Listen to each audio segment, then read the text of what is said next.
கர்த்தருடைய பரிசுத்த நாமம் மையப்படுவதாக.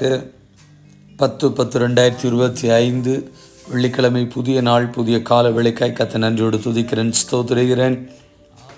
இந்த நாளுக்கான கர்த்தருடைய வார்த்தை என்னாகமம் 24ஆம் அதிகாரம் 5ஆம் வசனம்.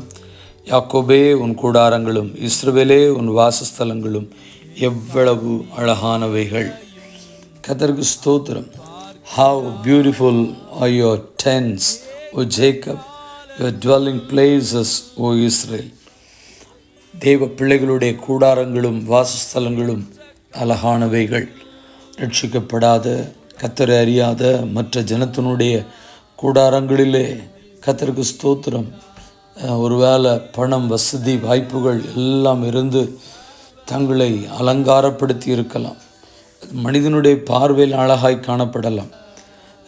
இவ்வளோ அழகாக கட்டியிருக்கான்னு சொல்லி மனிதன் புகழலாம். ஆனால் நம்முடைய பரம தகப்பனாகிய இயேசு, நம்ம ஒருவேளை குடிசை வீட்டுக்குள்ளே இருந்தாலும் சரி, ஆண்டவர் அந்த வீட்டை பார்த்து சொல்லுவார், ரட்சிக்கப்பட்ட ஜனமே, இஸ்ரவேலே, யாக்கோபே என்று சொல்லி கர்த்தரால் தெரிந்து கொள்ளப்பட்ட முன்குறிக்கப்பட்ட ஜனங்களாகிய நம்முடைய கூடாரங்களை பார்த்து கர்த்தர் சொல்லுவார், உன்னுடைய வீடு அழகாக இருக்கிறது என்று சொல்லி. காரணம், இந்த வீட்டிற்குள்ளே நீதிமானுடைய கூடாரங்களில் வேதம் சொல்லுகிறது, 118:15, நீதிமானுடைய கூடாரங்களை ரட்சிப்பின் கம்பீர சத்தம், shouts of joy and victory resound in the tents of righteousness. இந்த கூடாரத்துக்குள்ளே ரட்சிப்பின் கம்பீர சத்தம் உண்டாகிறபடினால் அந்த வீடு அழகாய் காணப்படுகிறது. உடைய கூடாரம் சமாதானத்தோடு இருக்க காண்பீர். உடைய வாசலத்தை விசாரிக்கும் பொழுது குறைவை காண மாட்டீர். You will know that your tents is secure. You will take stock of your property and find nothing missing. யோபு 5:24 வசனம் சொல்லப்பட்டிருக்கிறது. சங்கீதம் 122:7 சொல்கிறது, உன் அலங்கத்திற்குள்ளே சமாதானம், உன் அரண்மனைக்குள்ளே சுகம். May there be peace within your walls and security within your citadels.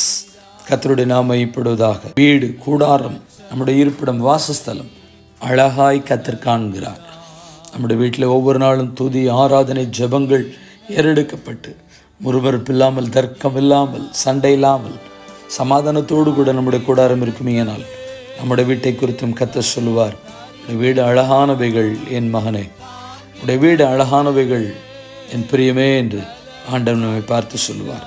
பிதாவே, நாங்கள் ஜெபிக்கிறோம். என் ஜெபத்தை என்னோடு கூட செய்கிற ஒவ்வொரு தெய்வ பிள்ளைகளுடைய வாழ்க்கையிலும் கூடாரங்கள் அழகானவைகளை என் தேவன் பார்த்து வீட்டை ஆசீர்வதித்து காப்பீராக என்று பிதா, குமாரன், பரிசுத்த நாமத்தில் ஜெபிக்கிறோம் நல்ல பிதாவே, ஆமென். வாழ்த்துக்களுடன், ஜெபங்களுடன்